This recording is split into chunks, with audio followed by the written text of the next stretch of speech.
And welcome to the Midday Show. I am Jeff Everett. He is Mark Messina. Today, we're going to talk about high school athletics administrations. We're going to review an incident that happened this past weekend. Hopefully, we can use our own anecdotes, our own experiences, and we can talk about this in a different light for those who haven't heard about what happened at the Milton and Selinsgrove football game. Mark, how are you feeling today? Hungry.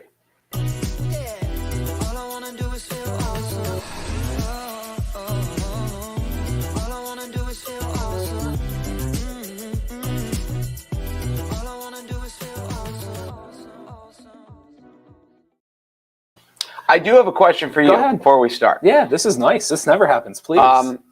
Because I really am hungry. I didn't eat before the show. You are my intermittent fasting guru.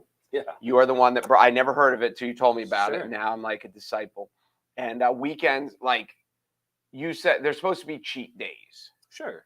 The weekend kind of goes awry for me. Sure. So I do like Monday through Friday. I'm good. Sure. And it has really helped me. I was lazy on the workout. I was afraid to step on the scale the other day, and I'd actually lost weight without working out. Yes. Because of this. But Mondays are now rougher for me because I cheat all weekend. Sure. Is that how it is for you? That Mondays are rougher? Do you have like after your cheat days? It's funny. Usually it's the opposite because I'm very like usually the weekend I say it's the weekend and I try not to worry about it. Monday is usually the easiest day because like I'm not as hungry as I would be on like a Thursday. Oh, okay. So it actually does. So I get what you're saying though, like the habit of like waking up and eating or like getting something good for lunch. But no, usually Monday's the easiest.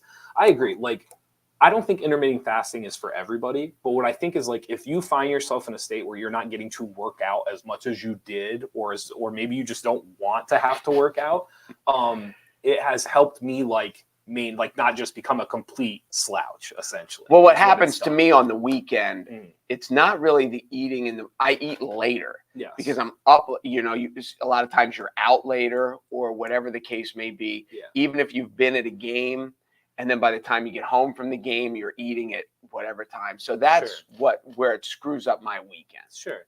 Coaching, when you start coaching again this winter too, sometimes that makes it harder. Does it make it easier or harder for you?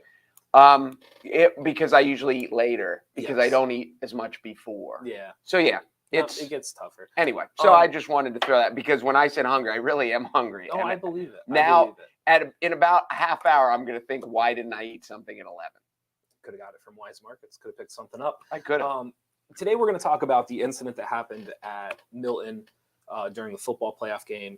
I'm going to read the cover from Penn Live. I want to say after this. The football. Sorry, after the football game.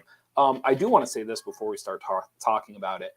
I have played sports, high school, college. I have coached sports, high school, college.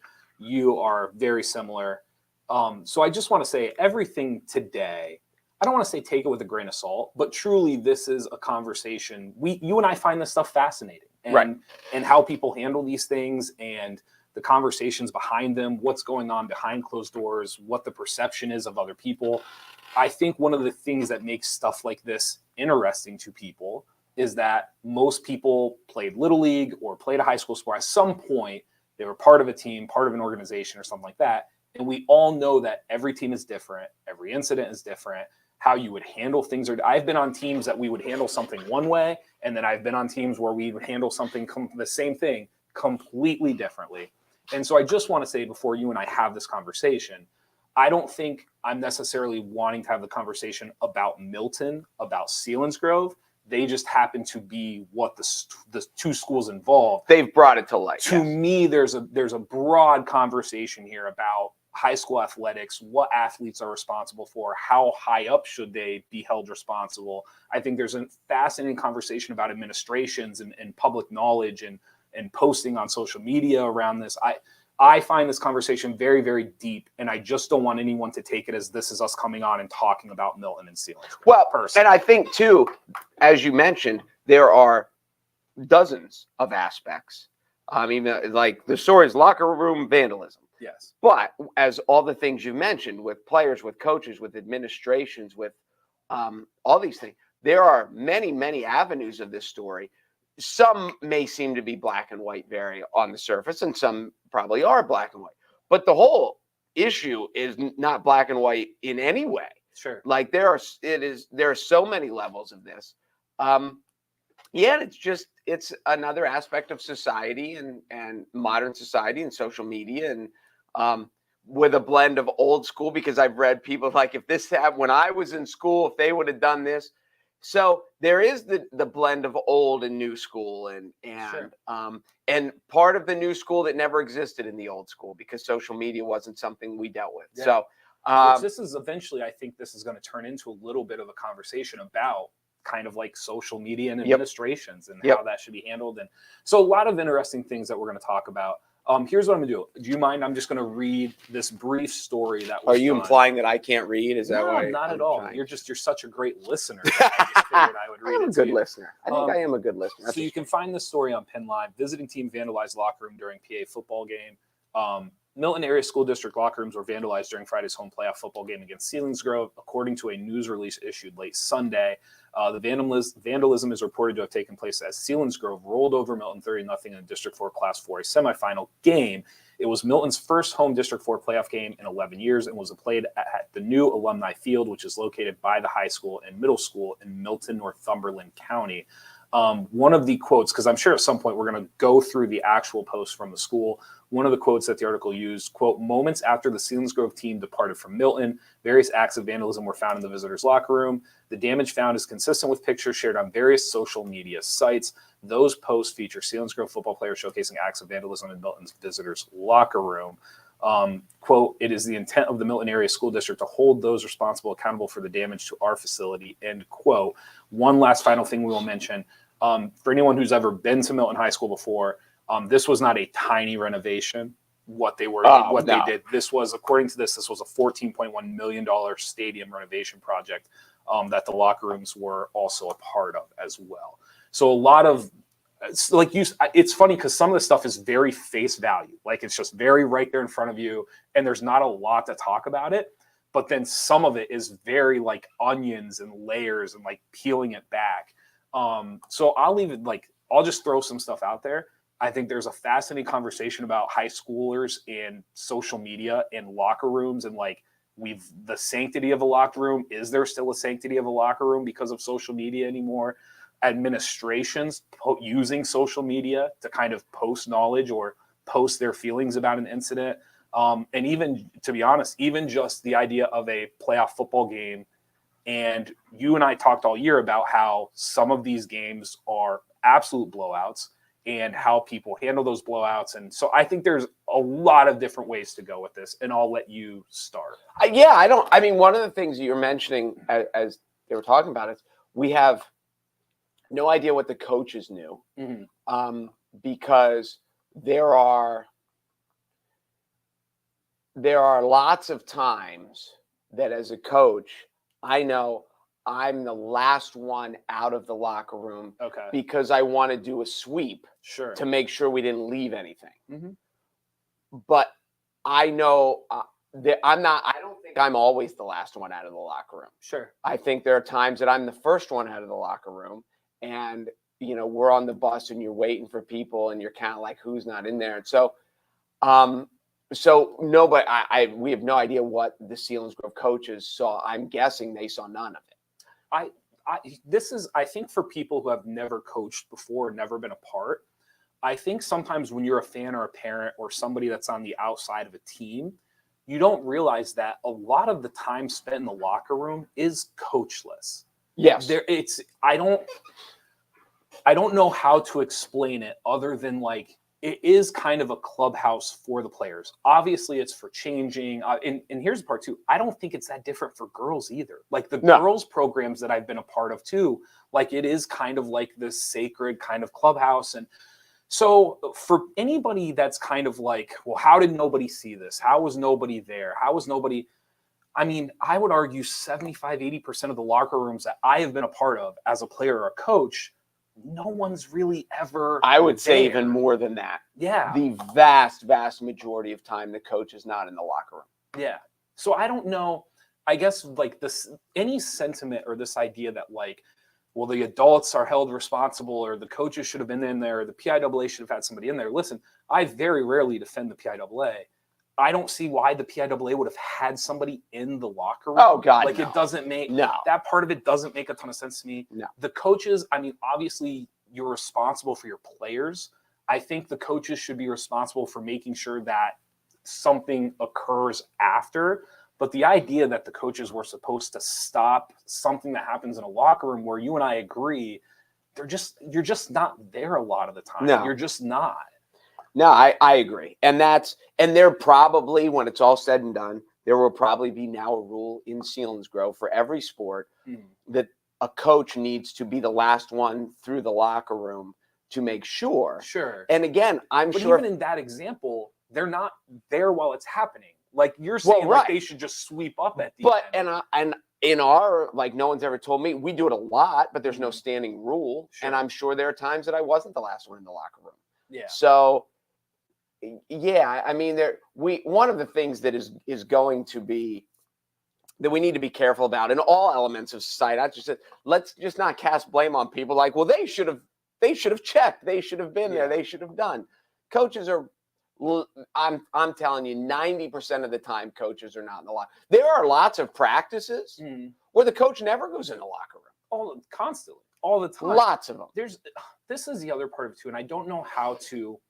The healthiest groups that I've ever been a part of as a player and a coach, the locker room really wasn't for the coach. Correct. I know that. I know exactly what you mean. The locker room was a place where players aired stuff out. It was a place where you could kind of snicker behind the coach's back, which I know, like in today's society, it's like, wait a minute. It was the kids snicker behind our backs? It was a place where you could kind of like vent out a little bit.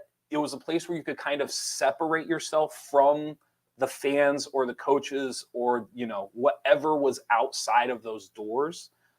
It was a place where you could cool down, like if you were upset. So the idea of now just like inviting the coaches in for like an extended period, like essentially like if you have a staff of 3 or a staff of 10, if you're coaching football or whatever the number is, and now like someone's always supposed to be in there, the locker room does, I think in both boys and girls sports, I think loses some of the benefit, like the lure of kind of what high school sports is about for like learning who you are and how you deal with some of the stuff. And so I don't think the solution is necessarily making sure coaches are in there. I'm with you. The other, there's another point that I was going to make while you were talking about adults and kids.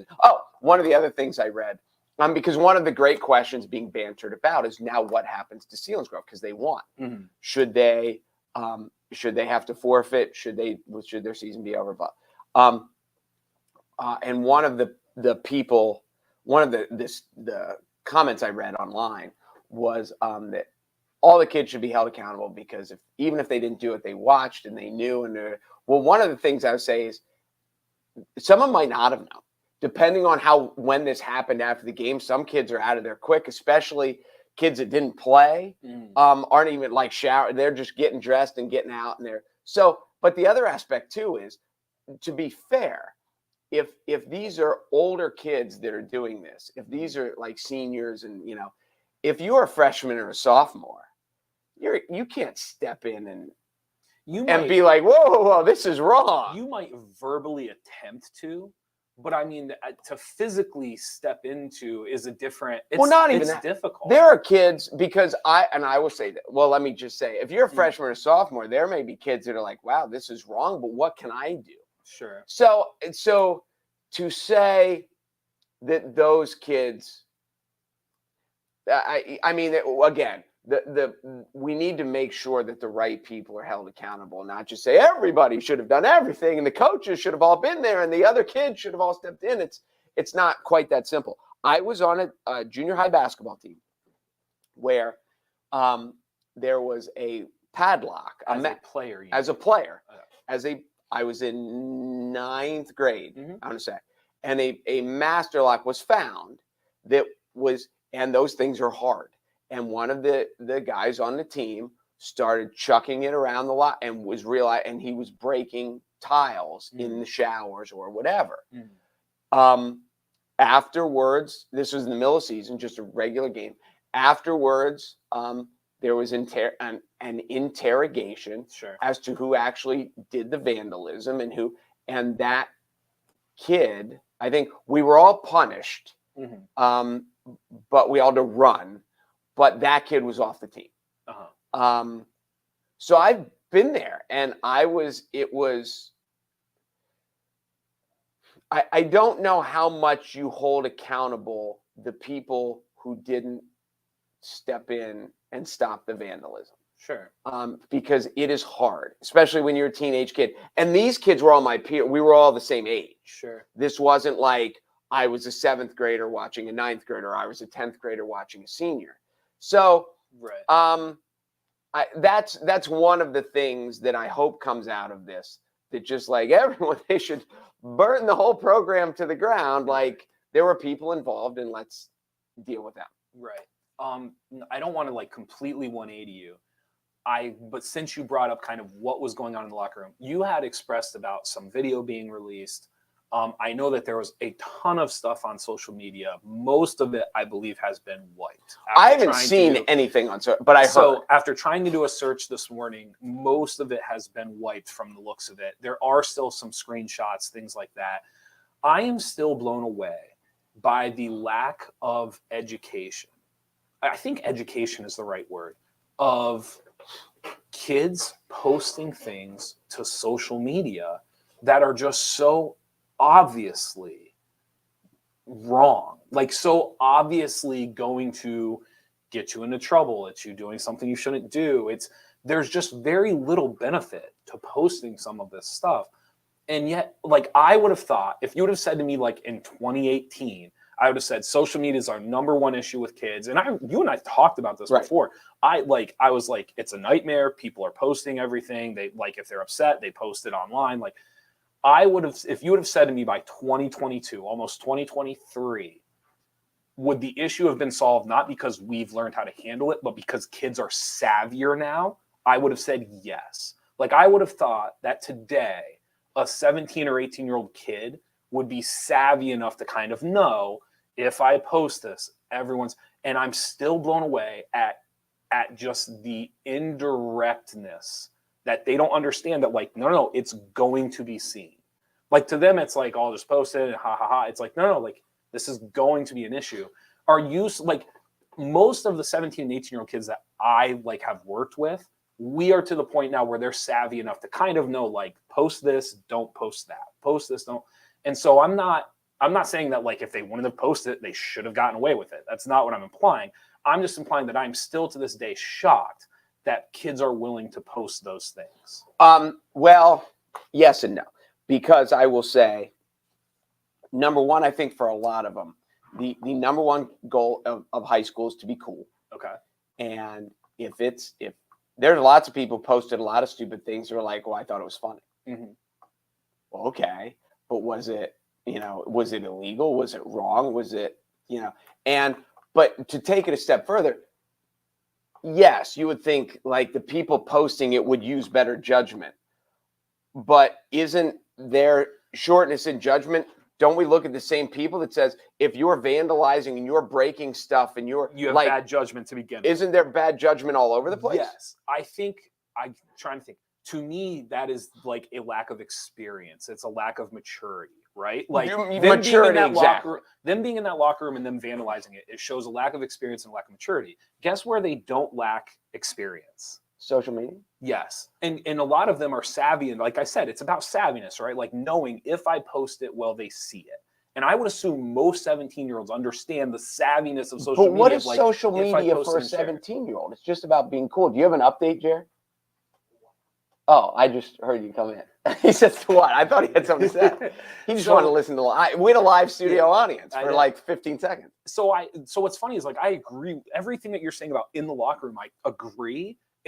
I'm shocked that the things that we would go like, well, 17-year-old stupid. They lack this, they lack that. I almost apply all of those things to social media. I get it. But I guess what I'm saying, maybe I didn't articulate well enough. The kid who's doing it. Yes. In the moment, he's doing it because he's cool. Okay. and whatever he's doing, whether he's urinating, and that supersedes anything. And there's one thought: I am cool at this moment. Look at the response I'm getting from the crowd. There's no aspect of I'm going to get in trouble. So the person posting it on social media in that moment, there's one aspect. I'm posting this because this is going to make me cool. Yeah. There's no thought of who's going to get in trouble. Okay. So now that we've brought that up. And my even question is, does the person post it actually even get in trouble?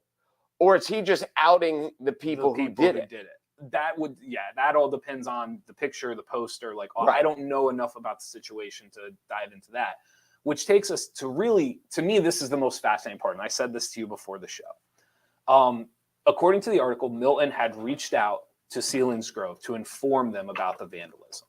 Okay. And I think there's a fascinating conversation to be had here about administrations using social media as an outlet or for a way to, what's the word I'm looking for here? You're surprised Milton posted it. I'm surprised that Milton posted it before they knew what the repercussions were, what Selinsgrove is going to do. Like, most of mine, again, that's why I said before the show started, I think this stuff is fascinating. This is not me calling out Milton or Selinsgrove. I think it's an interesting conversation just about administrations in general. Well, let me say this. I was surprised that they posted it too. Okay. But my surprise was because I think I've never seen it handled this way before. Okay. And I'm not saying I disagree with them posting. No, that's exactly, well, that was, it's just, wow, nobody did it this way before, Yes. but are they wrong? That was one of the things that you and I said at the beginning of the show. Like, we're not even saying they're right or wrong. Nope. It was just like, oh, wow, like they're doing this. Like, this is how they're going to handle it. And it's for everybody to see. I think right now it's at almost 1,000 shares. Last I looked, it was in the high 800s. So there is this idea. This was the example I kind of gave to you. We're talking about like social media savviness and everything else.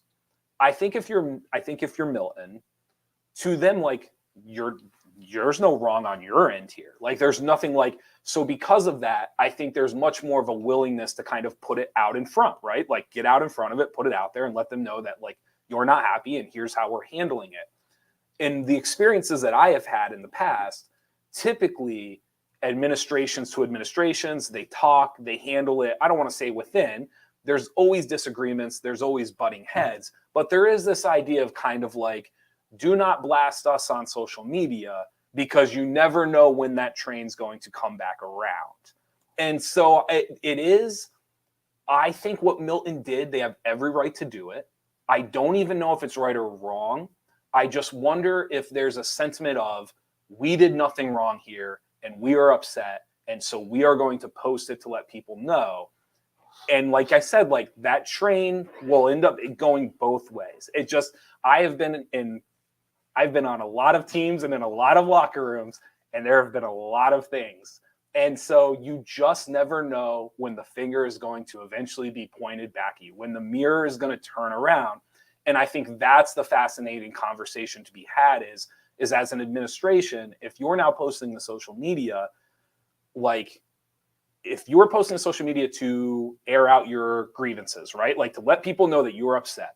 When a parent does it, when a kid does it, are you going to tell them that they shouldn't post it to social media? Like, let's handle this in-house. Like, let's handle this together. Like, it's a very fascinating thing because, again, you and I don't think they're wrong. It's just I've never really seen it. I've never seen it before. And I mean, I give them, they're like, we're not going to do this. We will never act like this. And so we won't. So I get that. One of the other fascinating, I don't know, fascinating, this is more anecdotal. Selinsgrove is in the district final against Jersey Shore. And in a normal situation, telling a team they can't play in the district final would be devastating, would be really like, we're bringing the hammer down. You can't play in the district championship game. Okay. In this unique situation, they already played Selinsgrove or Jersey Shore this year, and Selinsgrove lost 63-0. Sure. People are mentioning that. This is Loyal Sock Danville. They played once this year. It was 17-14. Southern Columbia and Mount Carmel, they played before. It was close, and now injury. This one, nobody's walking into this stadium that's saying, oh, I wonder if Selinsgrove can beat Jersey Shore tonight. So, one of the things that people have said is let their punishment go out and have them be embarrassed again. Well, it is such a unique situation. I get why people, I'm trying to think how to say it. I don't know how to say it. I get why people would think, do you think it's an embarrassment to get beat by a good team? I mean, I think losing 63-0 is always an embarrassment. To a good team, like to a state contending team. If you're playing, some private school from Philadelphia or whatever, who's got guys going to Penn State and Ohio State and all that stuff. Yeah, if you lose to a local school that you play all the time, that's in your district and a public school, it's all right. We see a little different. I mean, they know going in. I know, I get that. We just see a little if you get beat by Jersey Shore, I don't care what the final is. I just don't see how there's any shame in it. Jersey Shore's a machine. Well, saying, it's not shameful. It's not like you go home and curl up. Let me rephrase then. Forget shameful. The idea that is a punishment, like the idea that Selinsgrove going and playing Jersey Shore in the final score in any way is indicative of a punishment makes no sense to me. That's what I'm saying. Like that part doesn't add up to me. I do get what you're saying, because it's not, they look through, they beat this team this bad, and they beat this team this bad. I do get that. And Jersey Shore is the best team around. There's no doubt about it. But there's also a level of, or I guess this is what people are saying, and I don't even know if I don't know where I stand on this. It's just unique. But there's a level of, last week you really thought you were this cool that you urinated all over their locker room. And I just want you to know you're so cool that you're going to be down 50-0 at halftime next week. That's how cool you are. Isn't that the sentiment that, or I will say this, that is the sentiment that's coming. Is it fair? Here's the thing. I think that's the sentiment for some adults. Correct. If I'm a player on the other team, do I think that? I don't know. I don't know. High school sports is tricky because kids have to believe they're capable of doing things that they're probably not capable of doing. Amen. Right? So it's so as a coach or a parent or a fan, I might look at it and say, well, you idiots, you're going to get rolled over next week. And what are you doing? But as a coach, as a player, you have to have a belief. There always has to be a belief. And so it's a fascinating. But here's the other thing from a coach or a player, you know where you're at. And Selinsgrove knew going in how good Jersey Shore was, and they can't. So at the end, last year at the end of our basketball season, we ended the regular season 11-11. We lost in the first round of playoffs to a Shamokin team that was way better than us. But a lot of our season was, hey, we beat Lewisburg once. They were a district champion. We beat Central Mountain once. They were a district champion. So when you're looking at high points of the season, Selinsgrove has to say, hey, we were the second best team in the district. We lost to a Jersey Shore team who nobody could beat. So we did a lot of really good things. Yes. And this was a good part. Which I want to get back to the action, because now we're just talking sports. But if you and I were coaching the Selinsgrove football team, if none of this would have happened, our whole pitch would have been hey, we just crushed a really good Milton team. Yes. And there's no way we're going to be as shocked this time we see Jersey Shore. And that is the message going into Monday. So even if you get crushed again by Selinsgrove, you look back and say, hey, we played a really good Milton team, and we were the second best team in the district by a lot. And that's something to be proud of. Right. So I guess what I'm saying is I think there are people that are going to say, well, they're going to play Jersey Shore and get rolled over, and that's punishment enough. I just don't think the two are related. I don't think when people use the word punishment to describe what would be true if Jersey Shore walloped Selinsgrove, I don't think it's punishment at all. They are going to go play that game. They know they're underdogs. They're going to try. And again, I don't think there's any shame in losing to Jersey Shore. Everyone has lost to Jersey Shore. I get your point. So I get it. There was one other thing, and then we started talking about them, and now I can't remember what it was. Okay. If you remove the names of the schools, right? Like it's school A and school B. School A built a brand new facility. School B gets on the bus, and it is very apparent that they vandalized the new facility. I have been a part of high school teams, college teams, player coach, yada, yada. I've been a part of organizations where it's like you find the individual, you punish them, it's done. I've been a part of programs and organizations where it is not enough to punish the individuals. The group as a whole has failed, and we are now getting punished as a group. I have been a part one time in my life where basically it's done. Like it's over with. It's over. We're not playing. We're not doing anything. As I go through this, I tend to lean more towards, because there's video, because there's social media, I am leaning more towards the idea of finding the individuals and holding them responsible. Oh, I think you always, unless if you're, yes, I agree with you. You find the people responsible and you punish people responsible. Unless the only reason you would do it differently is if you think there's a cultural issue and you're trying to make an example. Okay.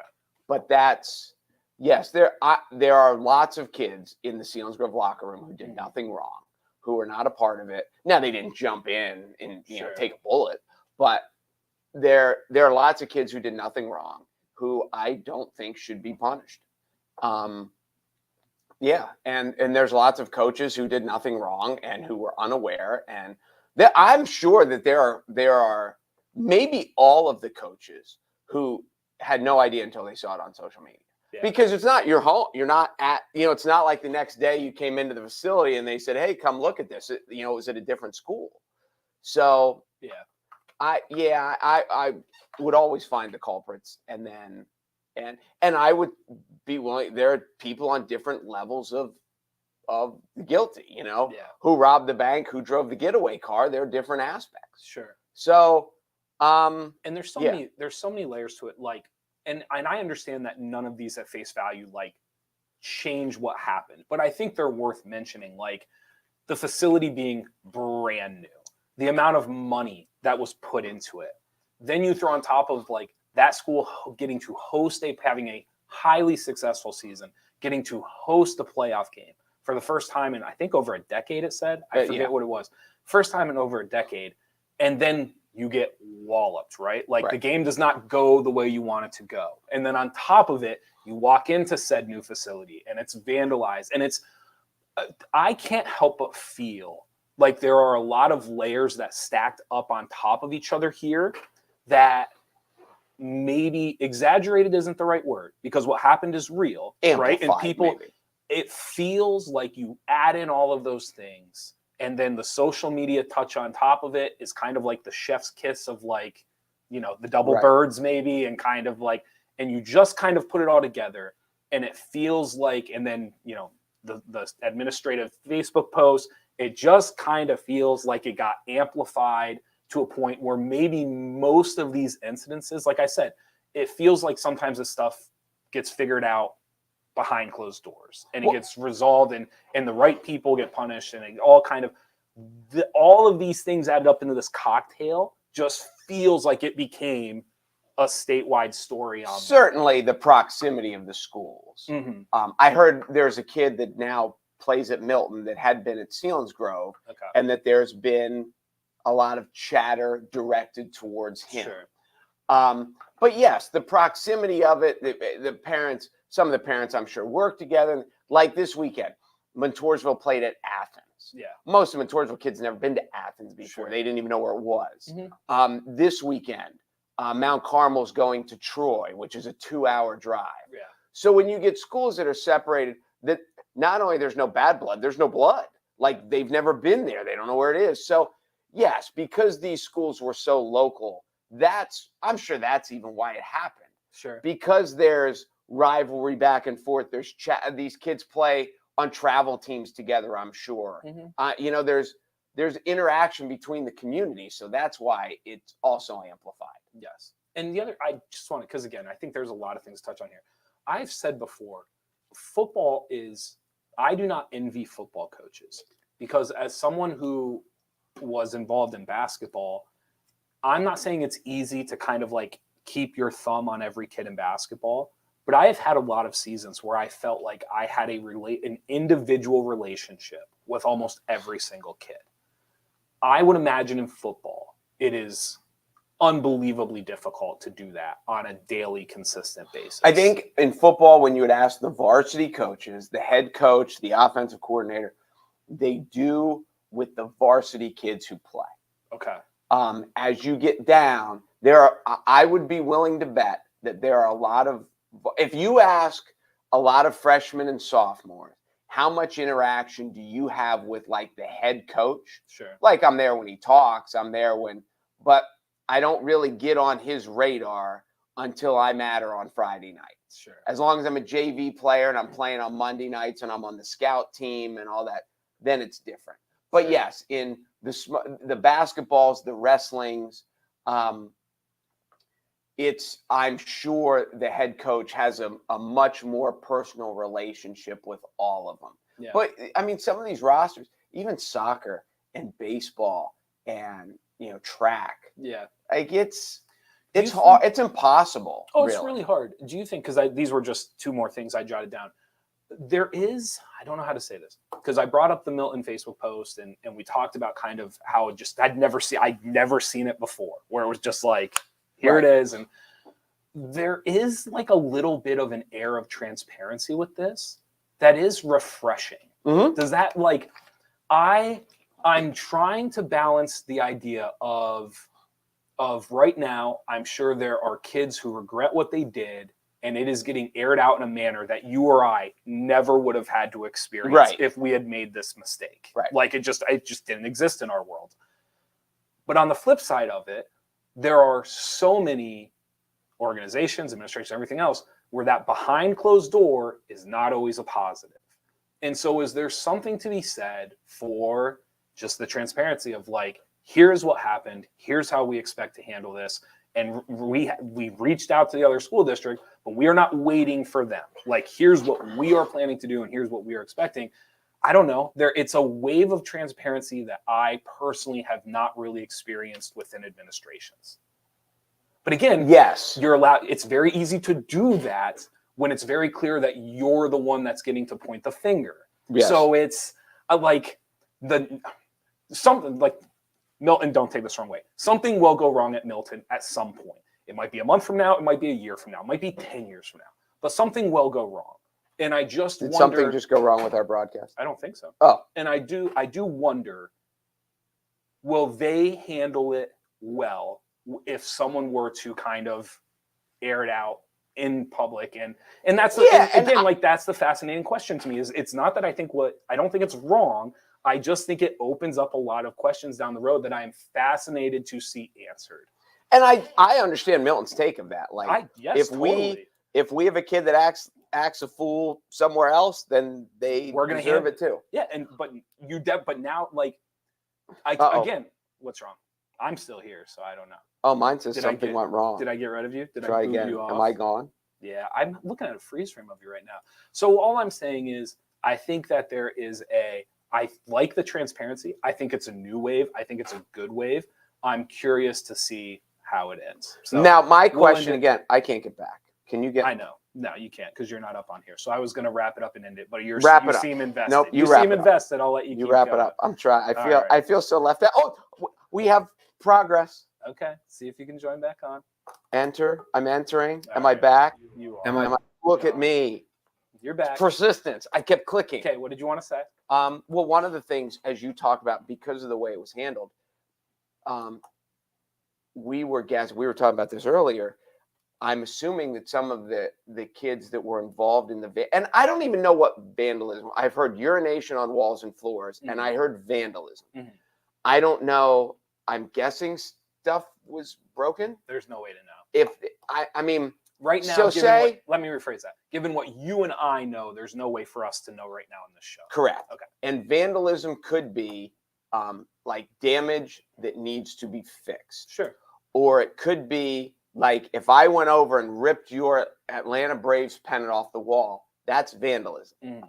There's no dollar amount to it. It Sure. takes a couple rolls of tape. There's an emotional cost. There's an emotional cost to you, without a doubt. But to put it back up takes a roll of masking tape. Sure. So, so we don't know if there's any real. But if there is real damage, and any of these kids are 18 now, Oh yes, now I forgot you had mentioned that. There's a criminal record to this, and it's not a felony. It's not, no one's going to prison. Right. But there is misdemeanor, vandalism, whatever. Right. And now, because you've made it so public, it's hard to get away from that.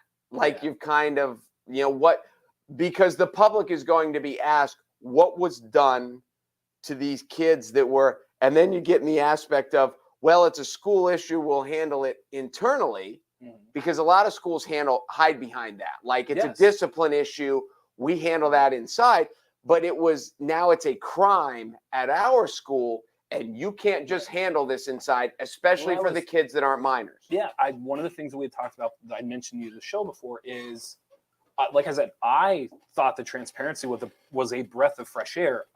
Everything around it now, the questions that come around that transparency are fascinating. I said to you, Milton hosts a ton of stuff for districts and even states. I think they get some stuff. Okay. With the new field facility, I don't know. I don't know how that will work out. But I do wonder if you're an administrator, if you're part of the PHAC, if you're part of the PIAA District 4, whatever organization it is, all of a sudden risk is the wrong word though, because people, like in this case, people are in the wrong, right? But is there a concept, or is there a risk of, because you were so willing to make this transparent, and because now we have people may be held, instead of being held behind closed doors at the school level, they might be held at like an authoritative, level. And so if I'm scheduling a playoff matchup, if I'm scheduling, I want to use the facilities, and I have the choice between this gym where I know it went to the court, or I have the choice of this gym where they handled it behind closed doors, which one do I pick? I just think the whole thing is fascinating. I don't even know necessarily how I feel about a lot of it yet. I just know that it is new and is interesting. And I think one thing that people can relate to is like the experience that they had playing high school sports. I mean, I can't imagine. Milton hosts a boatload of basketball games. A ton of basketball. Yeah. I mean, there's high school teams, but so this is the other thing too. If you're Milton, did you just set maybe the greatest precedents ever of like, if we are going to host you for a district playoff game, do not mess with our stuff? I mean, is that what they just did? Yeah, and I don't think that's really, because it should be like, we're going here to play, we shouldn't mess with. I'm just kind of playing devil's advocate with myself, right? Like of like, here are the upsides, here are the downsides. And like, if you're Milton, one of the upsides certainly is like, you're telling me that if an opposing coach goes into their facilities this winter, that they're not telling their kids, like, do not mess with anything. Don't touch anything. Don't break anything. Because you know what I mean? Like, that is the precedence that's been set. And if you're Milton, does that make your life easier? Probably. Yeah, it's a good question. And I always like playing in Milton. I like Milton's gym. Oh, yeah. And to go above and beyond, I think, what'd you say, $14 million renovation. Yeah. I know they redid the gym floors this winter or this summer, because when we were playing summer league games, that like you walked in and you're like, it smells new. Sure. Like it had that new car smell to it. Yeah. And so there's a whole, I mean, that's a whole other, just kind of like protecting the investment, right? Like, just how many organizations or districts it's like, we have this thing, and they don't take care of it, and now they're begging to get another. And here's a school district that you could argue is kind of like, no, like, put a ton of money into this. Like, we are protecting the investment. Like, this is, and if you don't protect the investment, you are, I don't want to say an enemy of the state, but like, boom, like Facebook posts, like, we're handling this. Like, I don't know. The whole thing is really, really interesting. If you're Sealands Grove's administration, are you playing this weekend? See, I tried to ask you this question earlier with leaving the names out of it. And then before we end the show, you strapped their names to it. Well, because that's the story. I mean, I get it. If I'm still, I've told you before, I'm only not playing the game if it is impossible to find the individuals who are responsible. That is like, not playing the game is the fallout to not being able to come up with the correct answer. I agree. My initial thought, without knowing more, is my intention would be to play. Now some people wouldn't be allowed to play. Yeah. Here, like Milton won't like this answer, but by Selinsgrove not playing the game, you are now punishing Jersey Shore as well. And so I know Milton probably, to Milton, that's a completely different side topic. Now, you disagree. No. You agree that you're punishing Jersey Shore too by not allowing Selinsgrove to play. Absolutely. But if you're Selinsgrove and you show up with a full contingency, it's like, what are we doing? So I think you got to find the individuals. And if you're not playing the game, it means you've failed. Unless you thought, because for a lot of kids, it's your senior year and it's their last game. And unless they have 15 seniors and you think 13 of them are culpable that you want to, then I might reevaluate. But if you're talking, if we're talking 3 or 4 kids, punishment. Like what you just described is not Selinsgrove like whacking their kids on the wrist. What you're describing is them basically looking, saying like, well, this is going to be pointless to play, so we just won't do it. Right. Well, those are two. So you get what I'm saying. Right. Exactly. What's going to be fascinating about the decision for Selinsgrove, and I did such a good job for 45 minutes not specifically talking about these schools, and now you've tricked me in. I mean, everybody knows. It's the elephant in the room, but it's tricked me into it. I think what's going to be fascinating about the result of Selinsgrove is I think there are choices that they can make that very clearly show that they are doing it as a punishment, and there are going to be choices that they could make that show they are doing it based off of the idea that they're going to play a juggernaut of a football team. I'm curious to see which route they decide to go. Yes. Because if you suspend, I'm trying to think, if you suspend, like the example you gave, if you suspend a dozen players that are upperclassmen and decide not to play the game, obviously the game's a different game, but it's experience. The kids can still play it. The kids who didn't do anything wrong have kind of earned it.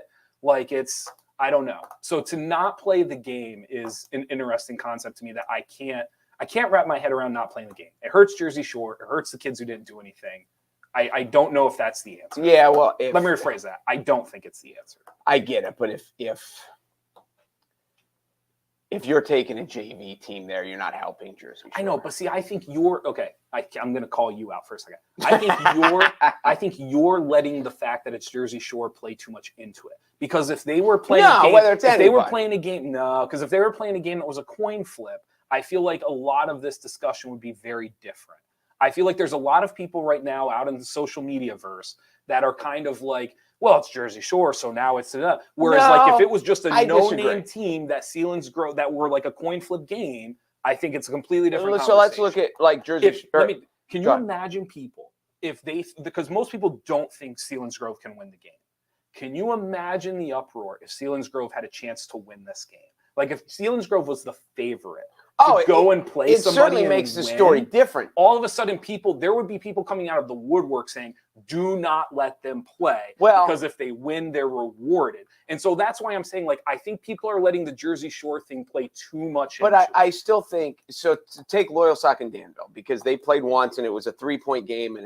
So if one of those two schools had an incident and one of those two schools had 8 seniors suspended, well, now they can't win.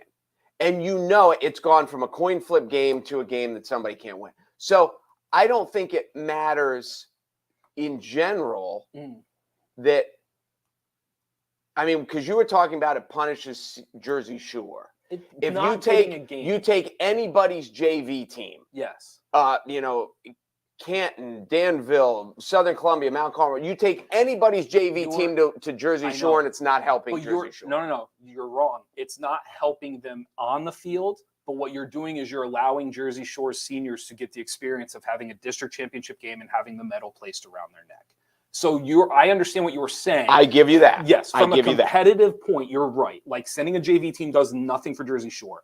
But they still get the moment. The life experience of having the moment and being able to go. And here's the other part of it. That's fair. That's a fair point. Think in the last 2.5 years, 3 years, all of the moments that have been taken away from good kids who did nothing wrong, right? Going through COVID. And now, I think more than ever, we understand the value of some of that stuff. And so, I will give you that. So if Selinsgrove has an eligible team with enough kids, they should play the game. I can't express that enough. There's no point in punishing Jersey Shore and the Selinsgrove kids who didn't do anything wrong. I mean, the interesting, I mean, this is, I get the ceremonial part that's a good point. I hate that we're using their names. However, it's been shared 1,000 times, dude. The locker room aspect of this, I see the football part, because I'm trying to wrap my head around it, because I played a little football in high school, but it wasn't my favorite sport. In a basketball locker room, it's you could make the argument. I have been on teams and I have coached teams where the locker room is so tightly knit that I could see it being the entire locker room's fault. Have you ever experienced that? Not in football. So exactly. And so that's why I think I keep going back to this idea of like, there has to be some kids that are at fault. And I just can't imagine that there aren't some kids that have little to no fault at all. Yeah. Now I've been in locker rooms. Room. I've been in football locker rooms where there's no way any of this would have ever happened. Sure. Because the leadership was, but I've been in locker rooms where there were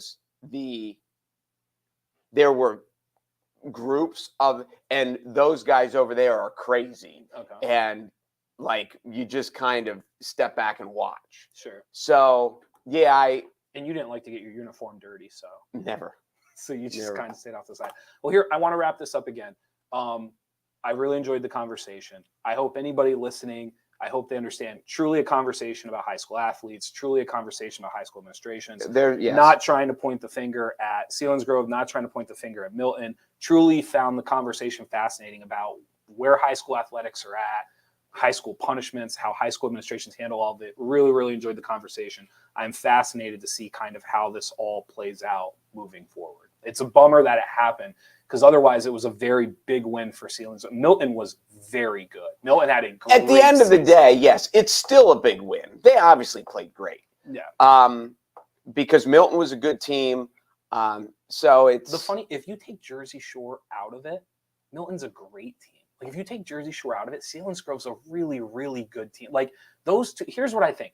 For those two teams, that game was very, like, Super Bowl-ish. Like, Jersey Shore is just such this overwhelming cloud. I mean, didn't Selinsgrove get shut out by Mifflinburg? Like, they're good teams. Okay. They're not historic teams. But I think I think you're missing my point. My point is not their part in history. My point is that if you are Selinsgrove and Milton, you have gone through the whole season, and all you hear about is how good Jersey Shore is, and how your season really doesn't matter, because once you get into districts, you're going to have to play Jersey Shore. That's fair. And so that's fair. It's just all those layers where I was talking about, where it just kind of felt like it all amplified it. I would imagine for both of these teams, there had to be an inkling of kind of like, this might be the end of the road. This might actually be the game. Now you know what all these schools feel like playing Loyalsock every year in basketball. Stop it. We can't beat Loyalsock, so we try to beat everybody else. Stop it. Stop. That's good. And again, and I'll say this again. I hope everyone understands. We said all of this with a grain of salt, because we have been in situations where kids have messed up. We have been in situations where, you know, we have not always like our school has not represented itself. Like, I feel like sometimes I get iffy coming on here, and that's why I try to avoid using school names. But I think part of the reason I wanted to come on is because I've had those experiences, right? Like, I've been in situations where things go wrong or something bad happens, and how do you navigate it, and how do you handle it, and what are the right choices? And it's hard. Like, sometimes it's black, like you said, it's black and white. Sometimes it's not. And so I just want to make sure people understand that the conversation really wasn't finger pointing as much as it was two coaches being able to kind of air some of this stuff out and maybe give people like a behind the curtain look of how complicated some of this stuff is. I think too, from the adults now, how to handle it, of like, number one, kids do stupid things, and this is a stupid thing, but at the same point, nobody should go to the gallows for it. It's not. And from an adult standpoint, I know that I never had a conversation, either as an assistant coach or a head coach. I never had a conversation with my team about don't damage the other team's locker room. Sure. I just thought, I mean, have you? Of all your years of coaching, have you ever? I've never had we've had conversations about like keeping it clean. Right. We'll throw say, your like, trash away. Like, we want this place to be spotless when we go, like those types of things, but never like I can honestly say I don't think I've ever told, and I've coached girls, boys, like all age levels. I don't think I've ever had to tell a team or have thought to tell a team, don't break anything. Right. Like it just not. It just. And isn't I'm sure the something I've ever Sealands Grove thought. coaches are sitting there saying, well, we would have never thought that this. Sure. Like, we would have never. And just imagine the coaches, how happy they were that they played as well as they did. They executed as well. Because as a coach, you go with a game plan and you think it's going to work. Sure. At least you think, like, but you don't always know. And there's not just a level from the coach's standpoint. There's not just a level of like, I don't want to say euphoria, but like there's also a level of relief. Sure. Like, yeah, I was right. Like this way did work. Sure. And then to think, but I'm sure not just with them, but with so many other coaches, we've never told the kids not to vandalize the other team's locker room. Who would vandalize the other team's locker room? Sure. So yeah, like that would be my reflection too. Like just the whole like fire hose, just everybody's in trouble, everybody's at fault is ridiculous. Did you get to, just to end on a lighter note, did you get to see Milton's new facility at all? No, not since they're done. I got some pictures like through the fall. It's really nice. Really, really, really nice. And it is like, I think availability is always big for high school sports, but part of it too is like, is it nice? Like kids know when they're in a nice place. Right. Kids know when, so Milton did a really nice, it's a nice place. I like Milton's old gym. I've always liked going to Milton. And one of the things too about Milton is I saw someone post their record over the last 10 years. They've gone through some rough times. Because I always tell the kids, like when I was a kid, Milton was good at everything. Sure. They were one of the few schools that were good at basketball and wrestling. And you used to, like, that was in the winter, you had one good sport. Yeah. But they were good at football. My senior year, we were undefeated. They were undefeated. And it was like week 10. Yeah. So, no, they're one of this is selfishly from like a basketball perspective, but they are one of the few, when I'm standing listening to the banner, I usually look at all the banners, or I'm sorry, listening to the Stars banner and then the anthem. And then I usually look at all the banners and go through the years and all that stuff. There's a lot of schools where it doesn't take very long. It's just winning is hard. It just is. Milton is one of the few schools where, like, if I start at the beginning of the song, I'm trying to get through them all before the end of the Star Spangled Banner. So, well, and I guess someone had told me there were Chef Boyardee had a big plant there that left at some point, and there was a lot of industry that left. Okay. And it is one of the fascinating because there's like a rebirth right now in Milton. Yeah. Especially like in the art community, there's a little spillover from Lewisburg that's coming down.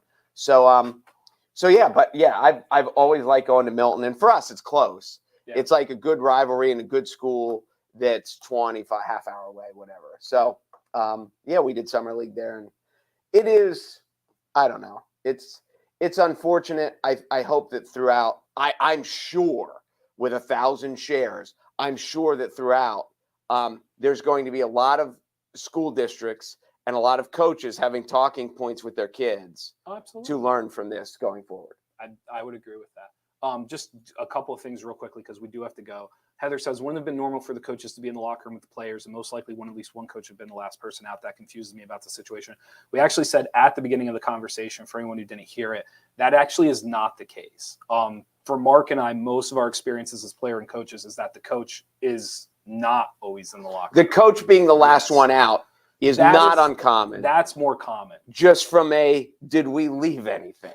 Yes. Not from making sure nothing's broken or clean, but is there a warm-up laying there? Did someone leave theirs? You'd be shocked how many times that we're like, is that ours? But actually being in the locker room to like make sure the kids don't do anything. Not to chaperone the locker room. Boys, girls locker rooms, boys coaches, girls coaches. Like, I have never been a part of a program as a player or coach where that was the case. Agreed.